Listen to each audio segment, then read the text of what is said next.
Good morning and welcome to the new episode of Dr. Lamba's Awakening Call. Diplomacy for Viksit Bharat. Now, Viksit is a Hindi word which Prime Minister Modi used on the 15th of August while celebrating the 75th anniversary of India's independence. Viksit basically means to develop, fully developed as a global leadership. But the Prime Minister, while taking 5 votes, forgot that India is still having the foreign policy and its diplomats are still geared to the way of thinking, which is great but is not attuned for India to assume global leadership. It has to tweak its diplomatic style, its diplomatic mode. Some of our officers are great and excellent, and some are just steeped into the staid foreign policy with ambivalent attitudes, and they need to be more pragmatic. As a matter of fact, the whole policy needs to be overhauled. So what should be the attributes of the new policy? According to my understanding and my view and my vision, which I believe would be worthy of any country like India to adopt, if the Prime Minister's ambition, a new ambition of India as a world leader and as a fully developed nation, Viksit Bharat, by 2047 is to be achieved, then you need an absolutely new foreign policy. Now, what would be the significant changes needed in the foreign policy tradition to become developed? Of course, one is very clear, that the head of the foreign service must be steeped into the Indian culture. But he should not only be steeped, he should be modern as well. An ideal combination would be a technocrat having ample experience of human psychology as well as Indian cultural heritage. So the combination of 3 and 4 quality is rare, but it's there. I know quite a number of the diplomats who have that capability. So such person should be at the head of the Foreign Affairs Ministry, the External Affairs Ministry. Secondly, there is a need to overcome the residual legacy of the partition. At present,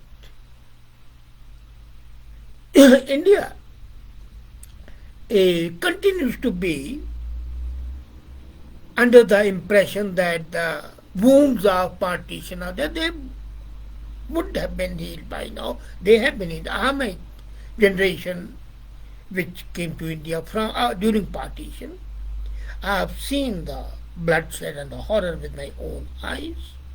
But it's time that those residual legacies which undermine Delhi's geopolitical position are removed. They have to be bidden goodbye to. You cannot keep on talking about something which is lost all its relevance. Secondly, India has to prioritize deterring the danger from because of western frontier until Pakistan is ready for a productive relationship with India. So that deterrent has to be there. But then it should be deterrent. And what the Prime Minister did and the Government of India did during surgical strike, the reaction must be instant, spontaneous, without delay. And once you take such an action, you would ensure peace. I was very happy yesterday to read the news that the Prime Minister, the new Prime Minister, I don't know how long it continues to be, wants to have peace with India. Well, they have been saying they want peace, and yet, unfortunately, on the one side they want peace, and the military, the rogue elements in the military, are always out to create trouble. So you have got to prioritize that deterrent, and that is from the western frontier. Then another postulate resolve the problem left by partition on the India's northwestern frontier, like the settlement of the boundary dispute with Bangladesh. The Prime Minister and Sheikh Hasina have done a great job, but then that needs to be consolidated. The number of Bangladeshis in Assam and other parts of the northeastern country, they have got to be solved. And then, most important, today, flag no longer follows the trade. They go together. That old colonial setup that flag follows trade is over. So push for connectivity, trade ties, and security partnerships with its neighbors. I was shocked that despite India giving so much of help to Sri Lanka, especially during the recent political upsurge, Sri Lanka still permitted the Chinese spy ship to dock in Sri Lanka. And that's a political defeat for India. Let's not forget it. It looks as if all the money spent in Sri Lanka has gone down the drain. It's a failure of Indian diplomacy. I would like to call a spade a spade. Despite all capabilities of Mr. Jaishankar, the Foreign Minister, and the Prime Minister Modi, Indian foreign policy has failed miserably in Sri Lanka. Otherwise, it's great success, but in Sri Lanka, it has failed. And the same team was very successful in ensuring that India escapes the sanctions when they purchased S-400 from Russia. So maybe the feedback from Sri Lanka was not appropriate. Maybe the analysis was not done properly. But whatever, we need to ensure the security partnership with the neighbors. And we must ensure that we are seen as a big brother who is benevolent, helpful, but at the same time, if the need is there, it can chastise. Then you have got to work towards strengthening regional and transnational institutions in South Asia and beyond. Till now, despite all our progress, in 75 years, we have not strengthened the institutions in South Asia. And that way, look at what the British did with the British Council. USA did with the Fulbright fellowships. And their USAID. China is doing through the Confucius Institutes.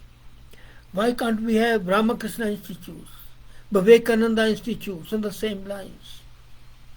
Why can't we have an Indian, we have that, Indian Council for Cultural Relations, strengthen it and let it open up globally.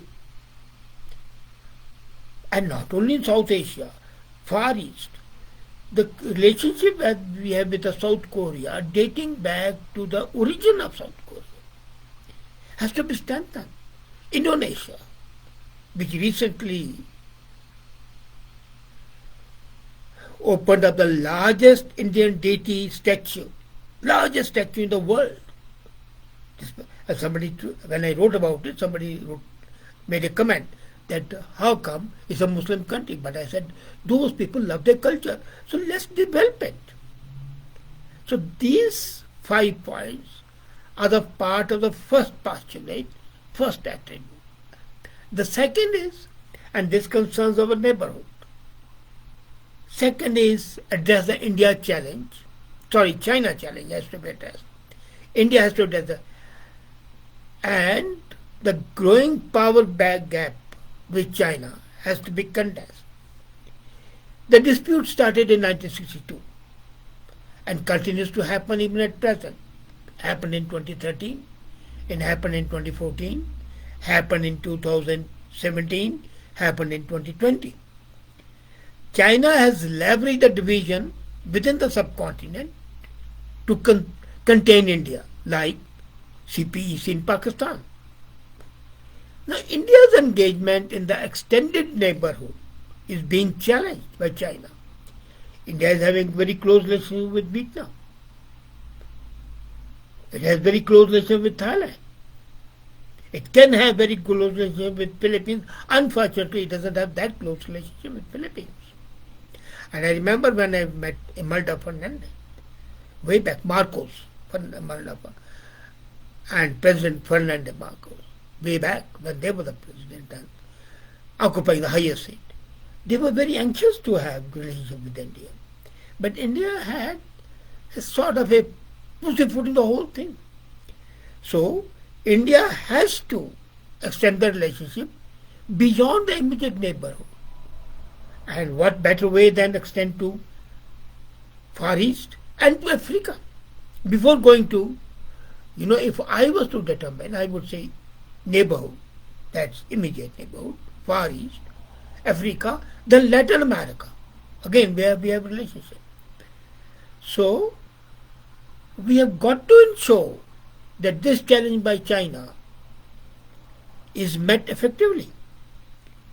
And China has been asserting itself across Asia to make it a unipolar Asia. And we have got to ensure and tell people, no, it's not a unipolar Asia.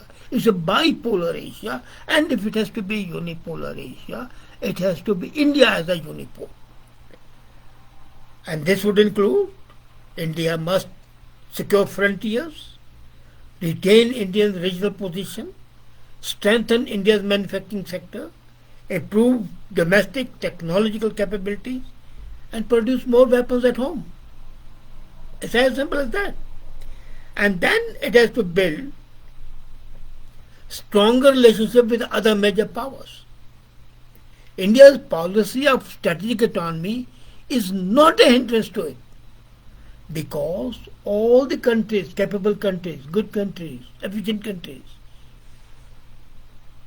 practice strategic autonomy to the extent they can.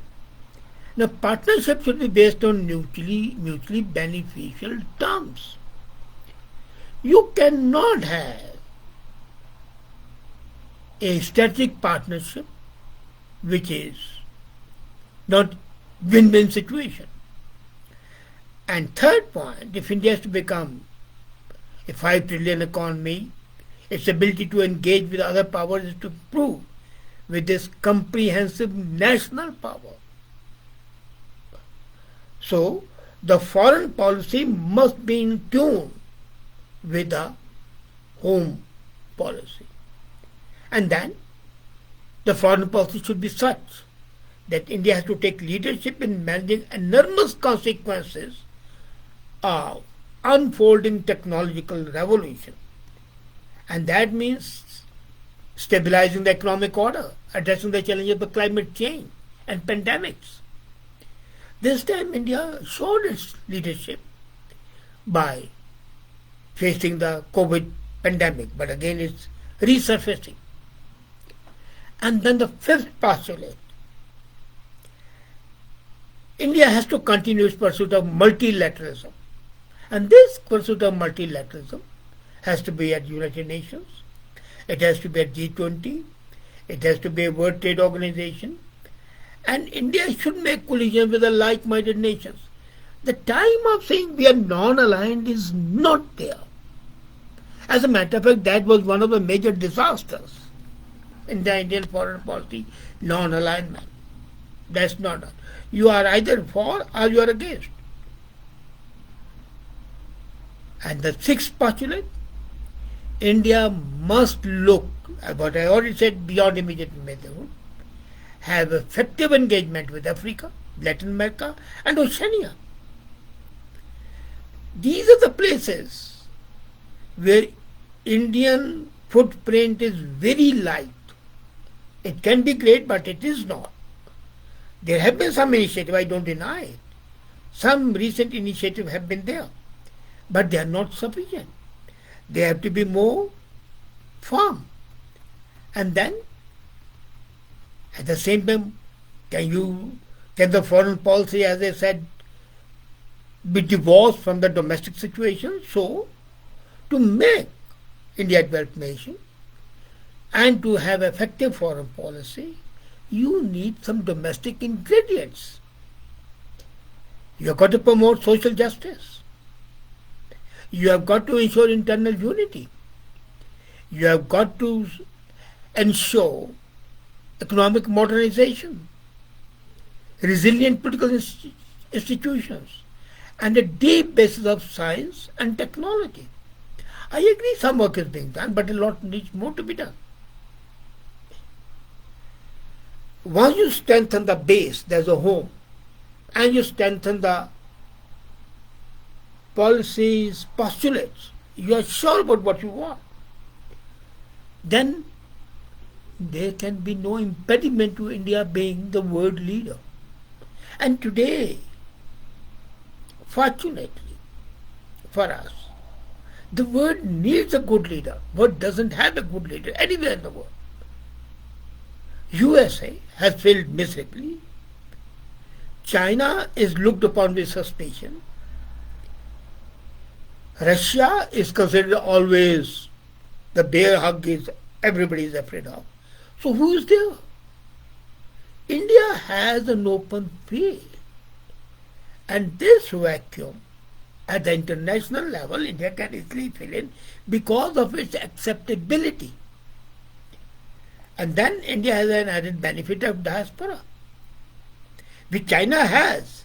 But Chinese diaspora is deemed to be a, shall I say, an extension of CPC, while Indian diaspora doesn't have that stigma attached to it. So that is a positive thing.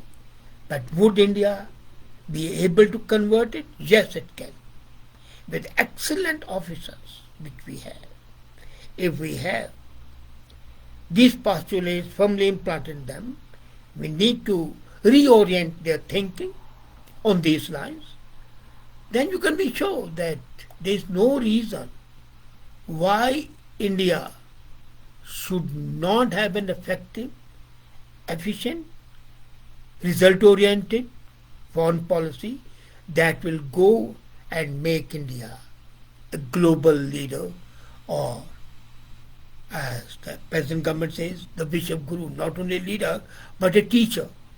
And that's where we have to strive for. The new foreign policy must be oriented towards this goal, aggressively, without aggression. Shall I say passive aggressive? Yes, that will be better. But the sooner we do it, the better it will be. Thank you.